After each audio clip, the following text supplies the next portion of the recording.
What does photography mean to me? Well, that's a really good question. Photography means a lot of things to me.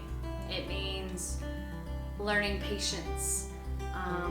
It's a type of self-growth, self-improvement, self-reflection. It's a motivation to get out and see the world. Started really getting serious with photography just recently, over the past year or so.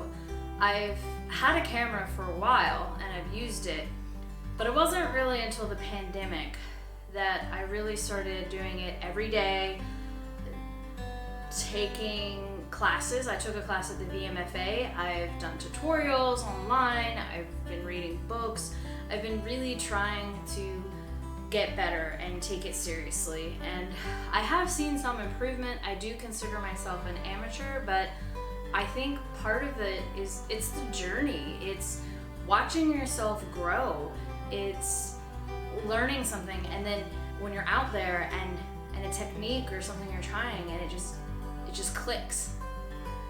It just clicks. You get that rush of dopamine and you're just like, yes, I got it. I figured it out. I got the shot I wanted. I think it's really cool. Photography has really helped me kind of come out of my comfort zone, and I think that's really good for me. For one, I've lived in Richmond my whole life, and since I've started really getting serious into photography, I've been to places in Richmond that I've never been to before, because I'm out looking for new areas. I'm out trying new shots. I'm out doing daily challenges for myself, and it gets me to go places where I wouldn't normally go. And I've met lots of new people in different photography groups, and of course, working with people that I want as potential clients is really taking me out of my comfort zone, and I think that's really good for me. I love nature. I love being outside, and photography has just been another way that I can get out into nature. I have gone to several national parks where the main motivator is photography. Like, I went to Glacier National Park, I went to Acadia. I'm looking into Washington National Park at some point, hopefully, if the pandemic calms down. And while I'm going, because I believe our national parks are a treasure, and I love nature, and I love just being with myself and having that quiet and reflection time, the photography is a big motivator for that. And the photography really pushes me to, okay, I'm gonna stay out longer, or I'm gonna look a little bit harder for a scene, or I'm gonna climb a little bit higher just to get that better viewpoint. And it gives me that little extra step of motivation to really push myself when I'm out on a hike or when I'm looking for a new place to go. Yeah, photography's about patience. I mean, you don't always get the shot you want. I have definitely gone out, taken a bunch of pictures, come home, and been like, oh, I left my ISO at super high from last night when I was doing night photography, and now my shots are super grainy. And I mean, that's two lessons. That's patience, and it's, you need to be meticulous. You need to check your settings. You need to be prepared and diligent about your gear. So that's been something that I think once you become more organized and diligent and meticulous in one part of your life, it's easier to translate that over into other parts as well. Photography is about self-growth. I look at pictures that I took in the past and pictures that I can take today, and I just feel proud. I feel happy. Now, I still feel frustrated and like I need to do more, and I've got that drive to get better. But just watching yourself grow and being able to learn something new is very important. I'm a teacher, so I love learning, and I believe that learning is an everyday, it's forever. And I mean, even as an educator, not just for the kids, but for me too, every day I have to practice self-growth and self-assess myself. And I think with photography, you have to do the same thing. So it kind of fits my personality, and it's a hobby I do, but it goes right into the way I do at work as well. I've really enjoyed learning about new photographers. I went to the Man Ray exhibit recently, the Ansel Adams exhibit. Sebastião Salgado, oh my gosh, I watched a documentary about him and then I was hooked. And I got 2 of his collections for Christmas, one of them being Genesis, and they're just stunning. Just these photographers that they go out and they just live out in the world, they travel, they meet people, they're off the grid. And another thing, it's not just that lifestyle, it's not just that level of commitment, it's that when their pictures come back, they're not just absolutely stunning pieces of art.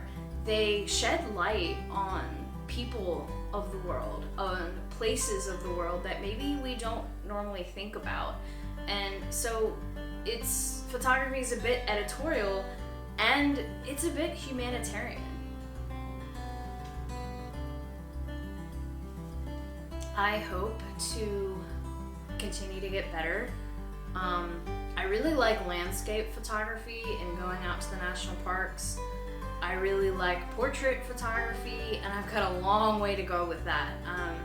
Some of the portraits out there that I've seen that people take are just so artistic, so stunning. The lighting, oh my gosh, I have a long way to go, and I really aspire to be a really good portrait photographer and a really good landscape photographer one day.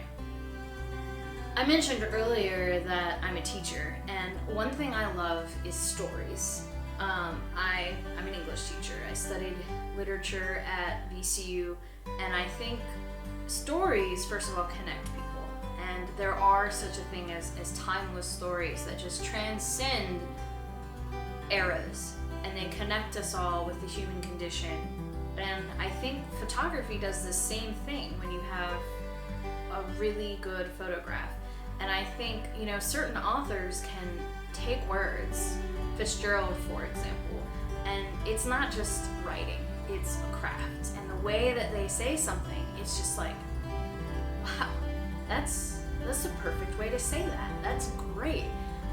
It's an art, a craft. And I think with photography, it's the same thing. There's some stories you might think, oh, well, that plot, it's so mundane, it's so ordinary, but the way the author creates it for you makes it magical, makes it beautiful. And with photography, it's the same thing. It's like there might be a scene out there that might seem mundane or ordinary to someone, but with a photography eye, you look at it and you find and pull this meaning, this emotion, this magic from it. And I think that's really cool. What's been really neat is the more pictures I take when I go out into the world, the more scenes I see. I start looking and I'm like, oh wow, I bet when the light comes over the horizon at this time, that's gonna be very cool, the shadows it creates. And I'm always looking around now. I'm always seeing things that I didn't used to see. And I think that's part of the beauty of photography, of any art. And it's like if you have vines growing on your fence or on your neighbor's fence, a lot of people would be like, ooh, you've got vines, you gotta cut them down, it's ugly, it's terrible. But in the eye of a photographer, you see these vines and you're like, that's texture, that's interesting, that's character. It makes me think of a magical forest. And so it's basically the eye of the beholder. And I think having been really taking photography seriously, I've started to see scenes everywhere, just out in the open. And I think that's really cool. And I think it ties directly into my love of stories as well, because you take something and you find the beauty in it, or you see this beauty that maybe is easily overlooked. And I think that is really neat. Well, thanks for listening to what photography means to me. I hope you enjoyed it, and hopefully I'll post some other things that you enjoy too. Bye!